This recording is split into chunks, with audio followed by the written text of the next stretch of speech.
నమస్తే అండి. ఏమైంది? ఎందుకొచ్చారు? సార్ ఇది నాకు మార్కెటింగ్ వర్క్ సార్. నాకు కొంచెం నడుము నొప్పి ఎక్కువ వస్తూ ఉంటుంది సార్. ఒక లాస్ట్ 2-3 మంత్స్ నుంచి. సో, మార్కెటింగ్ వర్క్ అంటే ట్రావెల్ ఎక్కువుంటదా మీకు? ట్రావెలింగ్ ఉంటుంది సార్. ఓకే. సో, ట్రావెల్ అంటే రోజుకి ఎన్ని కిలోమీటర్లు తిరుగుతారేంటి? డైలీ నియర్లీ ఒక 40-50 కేఎం వరకు తిరుగుతూ ఉంటాం ఏ సార్. వెహికల్?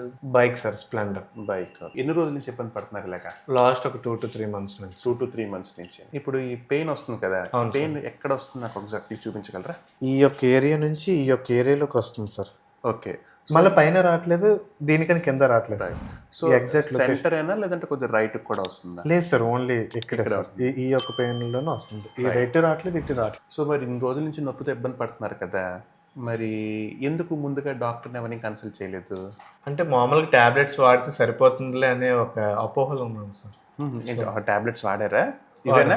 ఇవే సార్. సో, ఈ మాత్ర వేస్తే బాగానే తగ్గుతుందా? ఆ టైంకి రిలీఫ్ వస్తుంది, మళ్ళా యాజ్ యూజువల్ గా ఉంటుంది సార్. మళ్ళీ సో, ఇది మల్టీవిటమిన్ టాబ్లెట్ పెద్ద ఇబ్బంది ఏం లేదు. ఈ రెండు ఏంటంటే పెయిన్ కిల్లర్స్ సంబంధించినవి అనమాట. ఓకే. సో, మూమెంటరీ రిలీఫ్ బాగానే ఉంటుంది కానీ మన రూట్ కాజ్ని అడ్రస్ చేయదు. సో, బేసిక్గా గుర్తుపెట్టుకోవాల్సింది ఏంటంటే పెయిన్ కిల్లర్స్ మంచివే కానీ లాంగ్ రన్లో వాడినా లేదంటే అవసరం లేకుండా వాడినా కూడా మోస్ట్ ప్రాబబ్లీ హానికరం అనమాట.